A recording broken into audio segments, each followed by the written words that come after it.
मोदी तेरा बाप भाई एडवोकेट चंद्रशेखर आजाद जिंदाबाद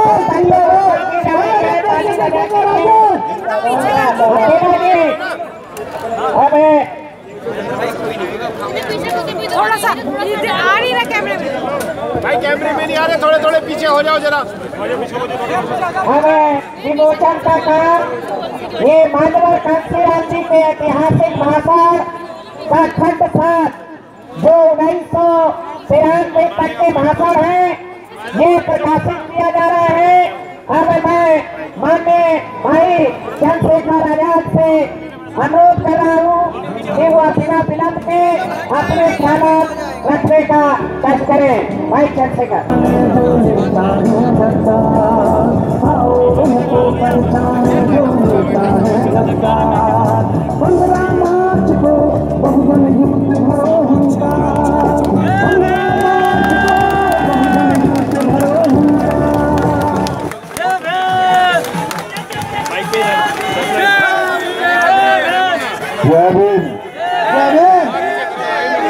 यहाँ सुजीत भाई, थोड़े से इन लोगों को पीछे। मैं जेल में था साहब, तो यहाँ पर संविधान चला गया था। आज से मैं चाहता हूँ कि संविधान घर घर जाए, तो संविधान आप सबके घर में होना चाहिए। तो सब साथी अपने पास संविधान जरूर खरीद के रखें, इसी में सब कुछ है। बोधिसत्व डॉक्टर BR अम्बेडकर साहब, बाबा साहब को नमन करते हुए तथागत बुद्ध सदगुरु रविदास जी महाराज, भगवान वाल्मीकि महाराज, ज्योतिबा फुले, गुरु नानक देव, संत कबीर, बिरसा मुंडा, आप सभी को महापुरुषों को नमन करते हुए राजा मीर भोज के वंशज बड़े मजबूती से डटे हुए आज। और साहब काशीराम को साहब काशीराम बनाने वाले माननीय दीना बाना वाल्मीकि जी, यही परी बस। और मेरे आदर साहब काशीराम जिस रहबर का आज हम लोग जन्मदिन मनाने के लिए यहाँ इकट्ठा हुए हैं, उनको नमन करते हुए मैं अपनी बात की शुरुआत करूंगा।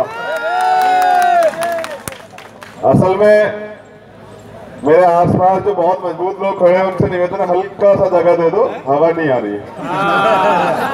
हाँ भाई, पता लगा कि मैं बीच में ही रुक जाऊं। हवा तो चल पड़ी है।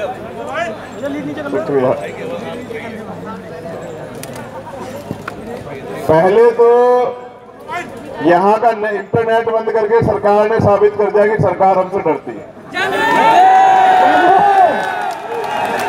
और यूपी में जगह जगह की रेलें स्थगित करके रद्द करके इन्होंने साबित कर दिया कि ये कमजोर लोग हैं, ये सामना नहीं कर सकते। साहब काशीराम ने कहा कि तमन्ना अगर सच्ची हो तो रास्ते 1000 होते हैं, और अगर तमन्ना अगर झूठी हो तो बहाने 1000 होते हैं। मेरे याद है मैं 21 मई को आया था यहाँ आप सब लोगों के बीच, ये वही मंच है। सरफरोशी की तमन्ना अब हमारे दिल में है, देखना है जोर कितना बाजुए का दिल में है, और वक्त आने दे बता देंगे तुझे मोदी, हम अभी से क्या बताएं क्या हमारे दिल में। लेकिन हम बताने के लिए आए यहाँ कि कान खोल के सुन लीजिए, बाबा साहब के बच्चे साहब काशीराम के बहुजन शेर ऐलाने जंग कर रहे हैं। आज से दुनिया की कोई ताकत लगा लीजिए, दिल्ली की गद्दी आपको छूने नहीं देंगे हम लोग। मैं 16 महीने तो कोई नहीं कर रहा, एक एक रात ये सोच के काटता था कि कभी तो वो दिन आएगा कि मैं अपने लोगों के बीच आके अपनी बात रखूंगा। इसीलिए सब ऊपर कर रहे हैं, थोड़ा नीचे कर रहे हैं। और आज के बाद मैंने तय किया मैं कोई सफाई नहीं दूंगा, मैं सच्चा हूँ, ईमानदार हूँ, काम करके दिखाऊंगा। मुझे फर्क नहीं पड़ता कोई क्या कहता है, कौन किसका एजेंट है, ये सब लोग जानते हैं। मैं बहुजन समाज की ईमानदार आवाज हूँ, और दहशत इतनी है कि हमारी रैली को रोकने के लिए प्रशासन ने पूरी ताकत लगाई 12 तारीख में। जैसा सब लोग जानते हैं कि मैं माताओं बहनों का अपमान नहीं सह सकता हूं, तो जब उनको बेइज्जत करने के लिए धक्के देंगे तब हम लोग लड़े उनसे, और नतीजा ये हुआ कि 2 दिन अस्पताल में गुजारने पड़े। कोई फर्क नहीं पड़ता, मौत कल आ जाए, लक्ष्य दिमाग में है। साहब काशीराम ने कहा कि एक जिस दिन उन्होंने मिशन को स्वीकार किया कि आज मेरे पास लक्ष्य आ गया है पूरी जिंदगी काटने का, पूरी जिंदगी गुजारने का, तो मेरे पास लक्ष्य है साहब काशीराम और बाबा साहब के सपनों को साकार करने का, उनके सपने को धरातल पर उतारने का, और दिल्ली की गद्दी से लाल किले से नीला झंडा फहराने का लक्ष्य है मेरे पास। अब मैं जीऊंगा भी उसके लिए और मरूंगा भी उसके लिए। पूरे देश से, मैं नाम नहीं लेना चाहता, पूरे देश से आप क्या करोगे? जिन लोगों को बहुजन समाज की पीड़ा है, जो लोग बहुजन समाज की तकलीफ महसूस करते हैं, वो लोग यहाँ आए। दिल की गहराई से आपका शुक्रिया अदा करता हूँ कि आप आज हमारे रहबर का जन्मदिन मनाने के लिए यहाँ आए। पूरे देश से भीम आर्मी के लोग आए, और मैं ये भी जानता हूँ कि संघर्ष में आदमी अकेला होता है, लेकिन जब सफलता मिलती है तो काफिले होते हैं। आप घबराइएगा मत, ये जो हजारों लोगों की भीड़ में देख रहा हूँ, ये इतिहास लिखेंगे देश का। आज 15 मार्च है, ऐतिहासिक दिन है, हमारे रहबर का जन्मदिन, और साहब ने कुछ आदर्श स्थापित किए। बड़े गौर से सुनिएगा, मीडिया के बंधु भी यहाँ हैं। 1 वोट 1 नोट, जिसकी जितनी संख्या भारी, ये तो नौजवान सब चीज जानते हैं। और ना बिकने वाला समाज, दुनिया का कोई भी लोभ लालच हमें खरीद नहीं सकता, ऐसा समाज बनाने की परिकल्पना साहब काशीराम ने की। क्या युवा बिकाऊ है? क्या तुम्हें कोई खरीद सकता है? क्या अम्बेडकर बात झुक सकता है? आज आवाज थोड़ी नरम है, और कारण तुम लोग जानते हो, हौसला बड़ा गर्म है। साहब काशीराम के बारे में जान लीजिए, गठबंधन कैसे होता है साहब काशीराम ने हमें बताया। मिले मुलायम काशीराम, हवा हो गई जैसे निजाम। 1 वोट से दिल्ली की सरकार कैसे गिराई जाती है, ये साहब ने हमें बताया। वो ऐसे रहबर नहीं कहे जाते, उन्होंने त्याग किया, बलिदान दिया। क्या आज के नेताओं में इतनी हिम्मत है जो कहते कि मेरी सारी संपत्ति समाज की है? नहीं। क्या है हिम्मत? नहीं। चलो आपका भाई जवान देता है, चंद्रशेखर के जो नाम संपत्ति सारी समाज की। जिंदाबाद जिंदाबाद जिंदाबाद। समाज हित सबसे ऊपर है और सब कुछ उसके बाद है, राजनीति उससे भी परे। साहब काशीराम ने कहा राजनीति चले ना चले, सरकार बने ना बने, लेकिन सामाजिक क्रांति नहीं रुकनी चाहिए। सामाजिक क्रांति होती रहनी चाहिए। सत्ता के साथ व्यवस्था परिवर्तन नहीं होगा तो 72 साल की लोकतांत्रिक आजादी से हमारा बदलाव नहीं हो पा रहा है। हमें व्यवस्था परिवर्तन के लिए लड़ना होगा। अभी मनवादी सिस्टम बता देता हूं आपको क्या है। मनवादी सिस्टम 4 ए पे टिका है। असमानता, असत्य, अन्याय और अपमान। ये 4 ए का प्रयोग करके मनवादी पूरा ढांचा खड़ा हुआ है। हमें उसे हराना है, बहुजन संरचना बनानी है। तो हमें क्या करना है? हमें भी 4 ए को एकजुट करना है। अनुसूचित जाति, अनुसूचित जनजाति, अन्य पिछड़ा वर्ग और अल्पसंख्यक समाज, इन 4 ताकतों को वही मार में एकजुट कर देगी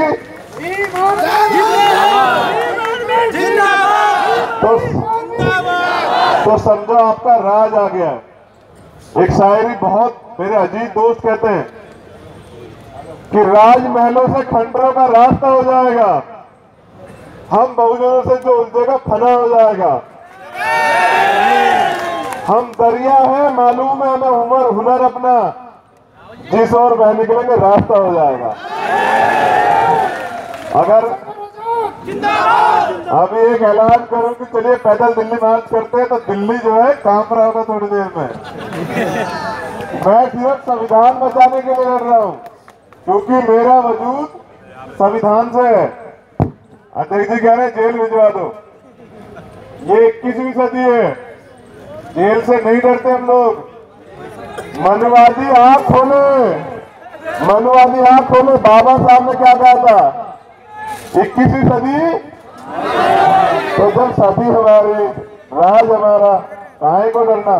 कुर्बानियां तो 2 अप्रैल में भी दिए, लेकिन कुछ लिया है ना, लड़ना पड़ेगा। मैं बार बार आज जो बातें हो रहा हूं उसे नौजवानों को समझना पड़ेगा। अगर आज चूक हुई तो मुझे लगता है कि हम बहुत पीछे चले जाएंगे।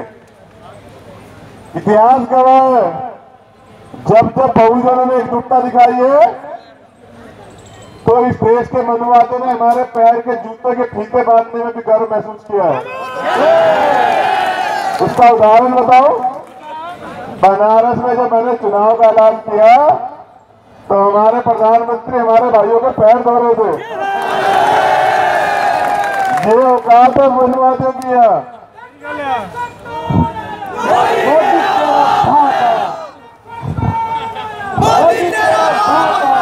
साहब को श्रद्धांजलि देना चाहते हैं, हाथ उठा के बताओ जो लोग साहब का सपना पूरा करना चाहते हैं, तो पूरी ताकत लगा दो मनुवादी सरकार को और मनुवादियों को हराने में।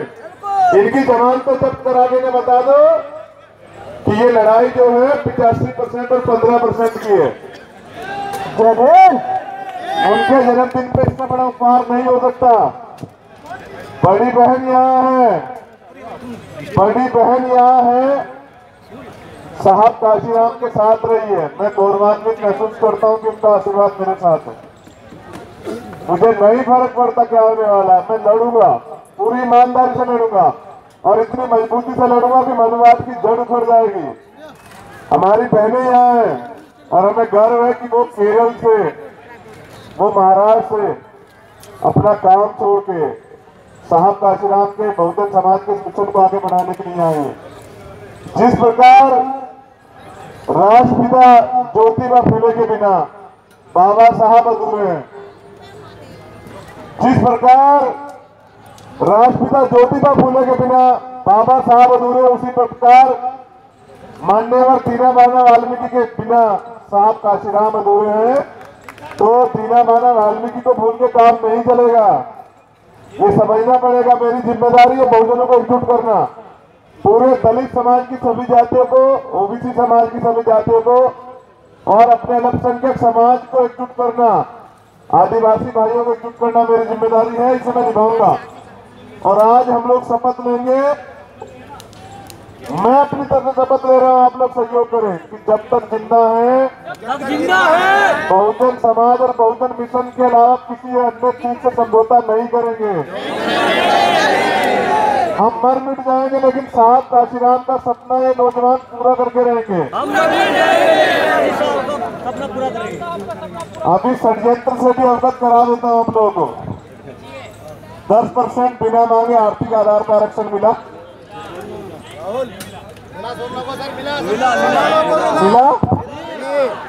किसी ने विरोध किया?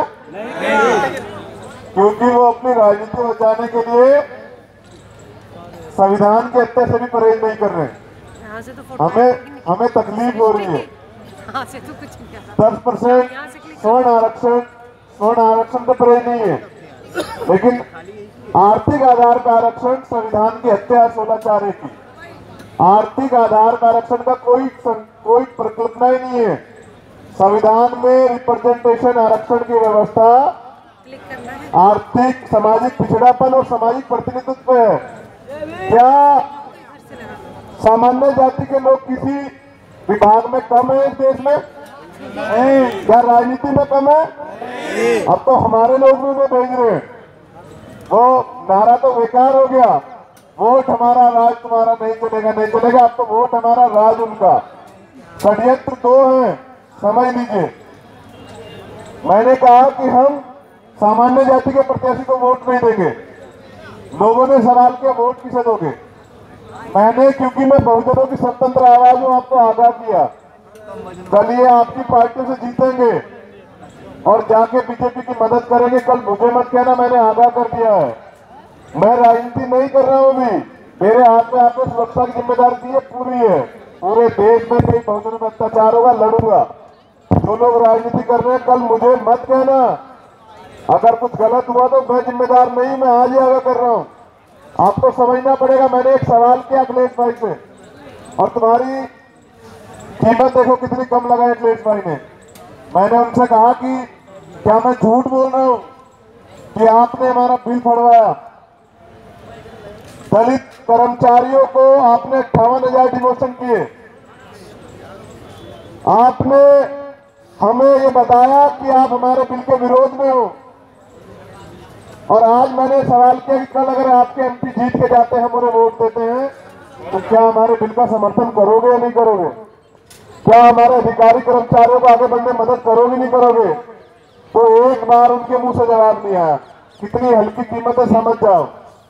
इन्हें बताओ कि तुम हल्के नहीं हो, इन्हें जवाब देना पड़ेगा। हम वोट दें तो क्या हमारे अधिकारों की सुरक्षा, संविधान की सुरक्षा ये लोग करेंगे? ये जवाब उन्हें देना पड़ेगा। इसलिए सवाल किया कि कल मुझसे मत कहना कि भैया उन्होंने तो विरोध कर दिया बिल का, अधिकारी कर्मचारी मेरा गला मत पकड़ना। मैं आज आगाह कर रहा हूं, मैं स्वतंत्र आवाज इसलिए आगाह कर रहा हूं कि भैया कल कुछ होगा तो आप लोग जिम्मेदार है, मैंने आगाह कर दिया। और अखिलेश भाई ये याद रखें, इस मंच से कह रहा हूं, जवाब देना पड़ेगा। भीम आर्मी कमजोर है क्या? जवाब देना पड़ेगा ना। हमारे अधिकारों के लिए जो लोग वोट ले रहे हैं लड़ना पड़ेगा ना। 15% आबादी, 10% आरक्षण, 52% आबादी ओबीसी की, 27% आरक्षण। न्याय बराबर हो रहा है क्या? फिर भी नहीं मान रहे। मुलायम सिंह कहते हैं हम चाहते हैं कि माननीय मोदी जी दोबारा प्रधानमंत्री बने, और मैं कहता हूं कि हम सब मर जाए, हम सब खत्म हो जाए, लेकिन मोदी जी दोबारा सत्ता में ना आए। और अखिलेश भाई जवाब देने की बजाय उनका लोकसभा टिकट करके हमें बताते हैं कि लो तुम्हारी उम्र इतनी। अखिलेश भाई बहुजन है, आपका समर्थन करते हैं, जवाब से नहीं मान सकते आप, देना पड़ेगा, बिल्कुल देना पड़ेगा। मुझे देखने आओ ना आओ, मुझसे मेरे हाल पूछो ना पूछो, लेकिन अगर मेरे लोगों के खिलाफ कुछ भी होगा तो मैं सवाल उठाऊंगा। भीम आर्मी का जब निर्माण किया गया तो ये सवाल किया गया था कि संविधान की सुरक्षा के लिए भीम आर्मी का निर्माण है, तो हमारे जो राइट्स है उनको लोगों को अपनी बात रखनी पड़ेगी। वोट देने की बात चल रही थी ना, भैया पूछो तो किसे देनी है? गौर से सुनना, वोट देने से पहले रोहित की शहादत को याद रखना। रोहित मामला याद है ना? पूना कांड याद है ना? शब्बीरपुर याद है ना? फगवाड़ा कांड, बोबी की शहादत याद है ना? 2 अप्रैल भूले तो नहीं हो? किसने गोली चलाई? आरएसएस। किसने मारा हमारे लोगों को? उनकी कुर्बानी भूल के वोट दोगे? तुम देना, मगर याद रखना अत्याचारी होता है वो, कभी जो है मनुवाद का पोषक कभी तुम्हारा जो है हितैषी नहीं हो सकता है। इसलिए मैंने कहा भीमा कोरेगांव दोहरा देंगे,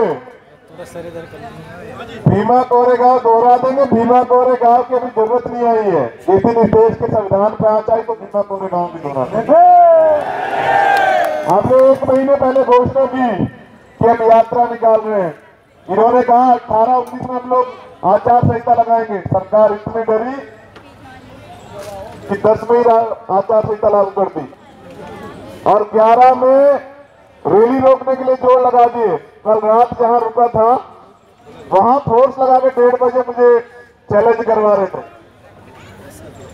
कितनी बुरी स्थिति है, बहुजनों के बेटे से इतना डरते हो?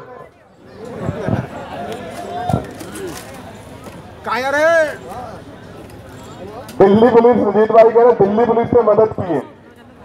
चैलेंज करते हैं, जब अधिकार सुरक्षा या यात्रा निकालना था तो कह रहे थे जेल भेज देंगे।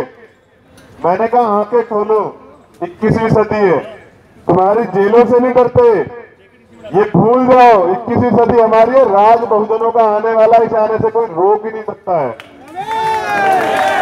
अभी तो हम उन अधिकारों के लिए लड़ रहे हैं जिन पर समझौता बाबा साहब ने किया था। अगर कोई खोपड़ी फिरी सरफिरे लोग अगर कब्जे अवार्ड पड़ गए तो हो सकता है देश की धन संपत्ति अगर बंटवारे में आ गए तो तुम्हें यहाँ से भागना ना पड़ जाए। मुझसे सवाल होता है, क्यों कर रहे हो ऐसा, क्यों चला रहे हो लोग? तो मुझे साहब काशीराम ने सिखाया, मुर्दा लोग मिशन नहीं चलाते और जिंदा लोग मिशन रुकने नहीं देते। तो तुम बताओ कैसे रुक जाओ मैं? गुलामी की जिंदगी से सम्मान की मौत बेहतर। तुम चाहते हो मैं गुलामी करूं? संघर्षों के आदि है और संघर्षों के साए में घनघोर जवानी पलती है और इतिहास उधर झुक जाता है, किशोर जवानी चलती है। ये समझना पड़ेगा। अब एक बहुत जरूरी बात, वो जो घोषणा पत्र पढ़ा सब लोगों ने, 2 अप्रैल के लोग जेल में बंद हैं, राजसुका लगी हुई है, नहीं रिहा किया। समझ आ रहा है इन्हें हमारे लोगों की परवाह नहीं है। उपकार मर जाए, विकास मेडियान मर जाए, अर्जुन मर जाए, और अगर हम चुप रहे तो कल हमसे भी सवाल होगा कि आप लोग क्यों चुप थे।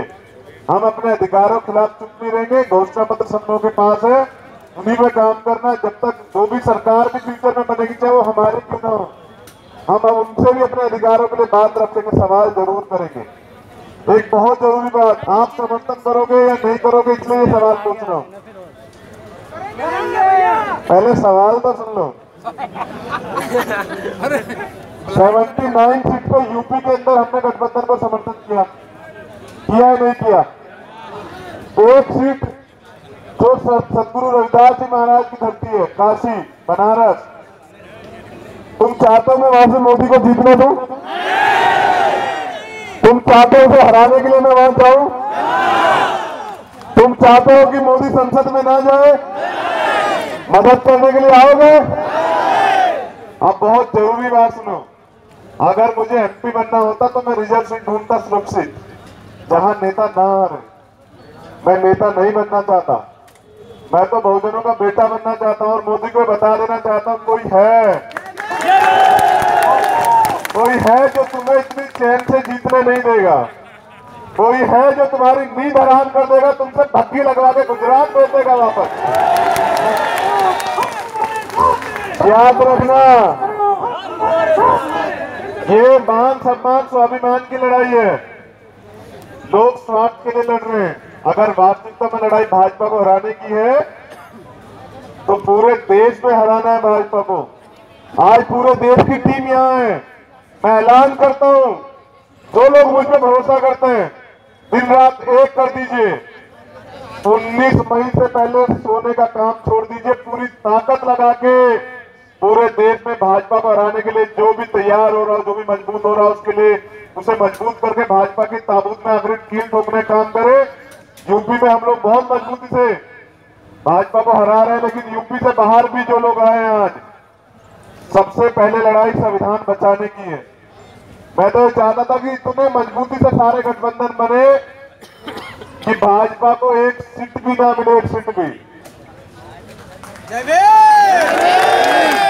वो क्या इमरजेंसी लगाते हैं, वो क्या झूठी अफवाह फैलाते हैं। मैं चाहता कि वो संविधान सभा यानी कि पार्लियामेंट के बाहर ही खड़े रहे। मेरे आज भी याद है, मैं जब लोकसभा साथी कह रहे संसद में जब मैं गया 6 दिसंबर को, हमारे साथी हमारे साथ थे, ऐसे चेकिंग कर रहे थे जैसे आतंकवादियों की चेकिंग करते हैं। मैंने वादा किया था मोदी जी 56 इंच का सीना यहां दिखाना बहुजनों के सामने, हम करेंगे इलाज तुम्हारा। और हमने ये भी कहा था कि संविधान सभा में यानी कि संसद में नहीं जाने देंगे। ये जो संसद में आज तुम 6 अप्रैल मनाने के लिए, 6 दिसंबर मनाने के लिए आए हो, ये आखिरी 6 दिसंबर है, इसके बाद तुम नहीं आ पाओगे, इसलिए बनारस जा रहा हूं। बनारस मदद करने आओगे? मोदी को संसद से बाहर निकलवाने मदद करोगे? तो मोदी तेरा बाप आया, मोदी तेरा बाप आया।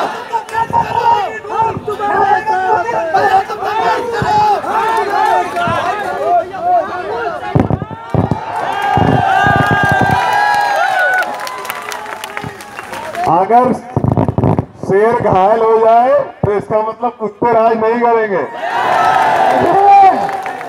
और 100 कुत्ते मिलकर शेर का शिकार नहीं करते, ये पता होना चाहिए बनवादों को। मैं आज की सभा के लिए जो लोगों ने बहुत मेहनत की, पूरी भीम आर्मी की टीम का, और जो हमारे कोर कमेटी के साथी हैं जो मेरी वजह से नहीं बोल पाए, मैं आप सब लोगों का हृदय गहराई से स्वागत करता हूं। जो साथी हमारे पूरे देश से यहाँ पहुंचे, मैं उन सबका स्वागत करता हूं। और मैं ये भी बता देना चाहता हूं, हाँ बहन कहाँ है, मेरे पास ही लिया उन्हें। मैं इसलिए जा रहा हूं बनारस क्योंकि मोदी दलित विरोधी है, उसे पता होना चाहिए दलित विरोधी होने की सजा इस देश में भुगतनी पड़ेगी उनको।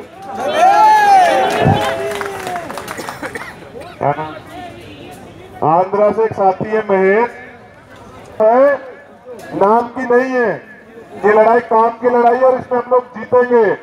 इस देश में बहुजनों का राज आएगा और उस राज को आने से कोई रोक नहीं सकता है। आप तैयार रहना, आपको लड़ना पड़ेगा, क्योंकि बिना संघर्ष किए इस देश में कुछ नहीं मिलेगा। मेरा बस चलता ना, अगर मेरे हाथ में राजनीतिक ताकत होती तो मैं सबसे पहला सम्मान जो है साहब के परिवार को दिलाता, जिसने एक संपत्ति का एक पैसा भी अपने लिए न रखा हो, ऐसे रहबर जिन्होंने विवाह न कराया हो, परिवार छोड़ दिया हो, पिताजी की लाश पड़ी हो, घर पे न गए हो, बहन की शादी हो ना गए हो, ऐसे रहबर के जन्मदिन पे इससे अच्छा तोहफा नहीं होता। मैं गठबंधन से भी, यूपी का जो गठबंधन है उनसे भी निवेदन करता हूं कि अगर वास्तविकता में आप साहब काशीराम को श्रद्धांजलि देते हैं, उनको नमन करते हैं, तो बड़ी बहन हमारे बीच में है, इनको मेंबर ऑफ पार्लियामेंट बना के भेजिए, तब साहब को जो है श्रद्धांजलि। मजबूत लोगों को तो राजनीति सब लोग करवा दें, कमजोर टूटे फूटे समाज को राजनीति करवाने की जिम्मेदारी जो है वो साहब काशीराम ने उठाई थी। उनके सपने को साकार करेंगे, उनके सपने के लिए जी जान लगा देंगे और उनके दिखाए रास्ते पे चल के बहुजन समाज को शासक बनाने के लिए लड़ेंगे।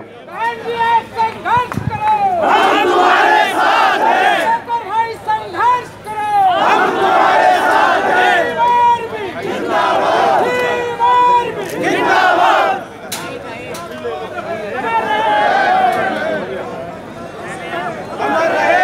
अच्छा, मैं बड़ी बहन को अपनी तरफ से ये फूल जो है भेंट कर रहा हूँ। आज साहब का 85वां जन्म दिवस है और साहब ने 85% की लड़ाई लड़ी थी। देखिए ऐतिहासिक मूवमेंट है। इस देश में लड़ाई मंडल और कमंडल के बीच है। इस देश में दलितों का दुश्मन मुसलमान नहीं है। इस देश में दलितों का दुश्मन मुसलमानों का दुश्मन पिछड़ा नहीं है। इस देश के दलित मुस्लिम पिछड़ों का दुश्मन आदिवासी नहीं है। हम अपने, मैं तो ये भी चाहता था, मेरी सुनवाई का हो रही राजनीति में, मैं तो चाहता था कि ये गठबंधन बहुजनों का हुआ है तो इससे मेंबर ऑफ पार्लियामेंट भी बहुजन समाज के लोग जाए, जितनी जिसकी आबादी है, ओबीसी की जितनी आबादी उनको भेजा जाए, दलितों के जितने वर्ग की जितनी आबादी उनको भेजा जाए, मुस्लिम भाई की जितनी आबादी उनको भेजा जाए। और बहुजन समाज के लोग जब वहां जाएंगे ना तब वो आपके लिए लड़ेंगे। वरना आप याद रखना, बहुत जरूरी बात है, 131 MP बैठे देख रहे थे, संविधान चल रहा था, SC/ST एक्ट के खिलाफ आदेश है सुप्रीम कोर्ट के जातिवादी जजों का। क्या कोई किसी को तकलीफ हुई? तकलीफ हुई आप लोगों को, आपने कुर्बानी दी। और जिन लोगों ने जेल काटी, मैं उनकी कुर्बानी नहीं भूल पा रहा हूं। मेरा बस चलेगा तो उन शहीदों के परिवार को सम्मान दिया जाएगा कि फिर हर मां कहेगी कि चल बेटा तू भी जा, शहीद हो जाए, लेकिन अपने समाज का सम्मान स्वाभिमान झुकने मत है।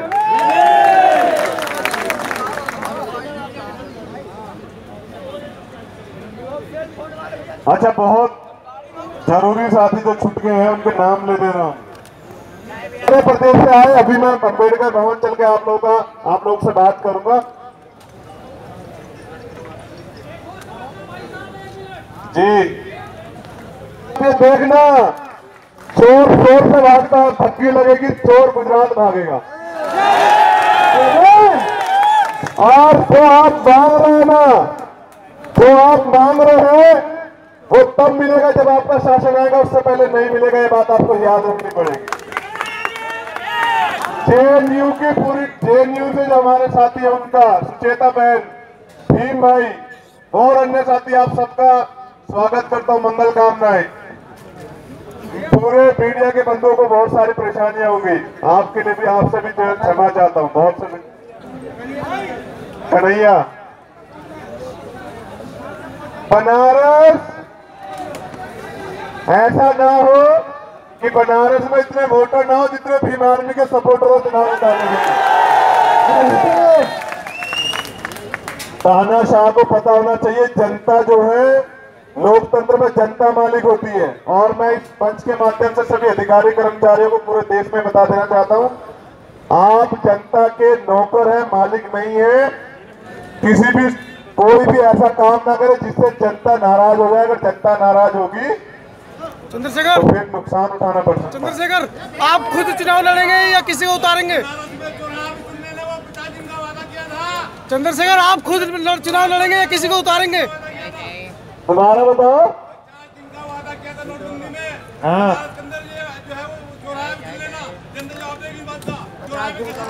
मोदी जी ने 50 दिन का वादा किया था नोटबंदी करते हुए, कि जूता मार देना मुझे।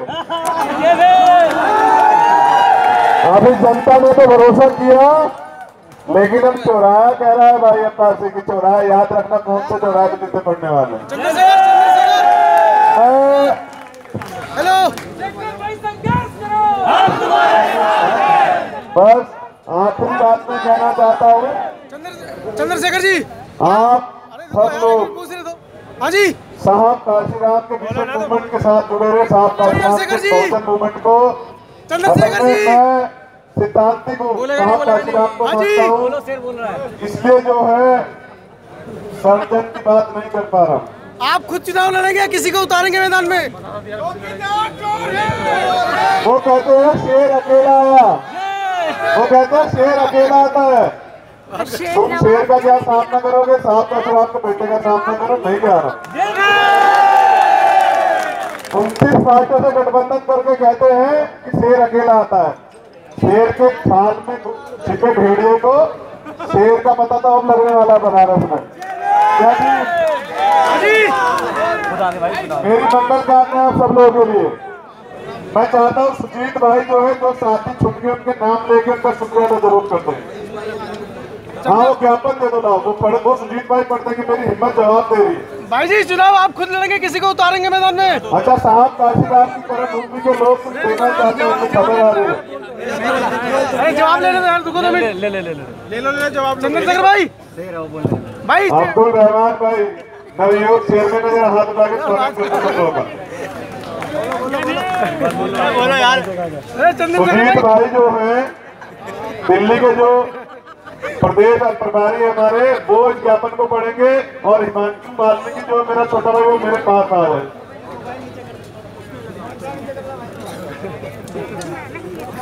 पर्सनल पूछना पड़ेगा।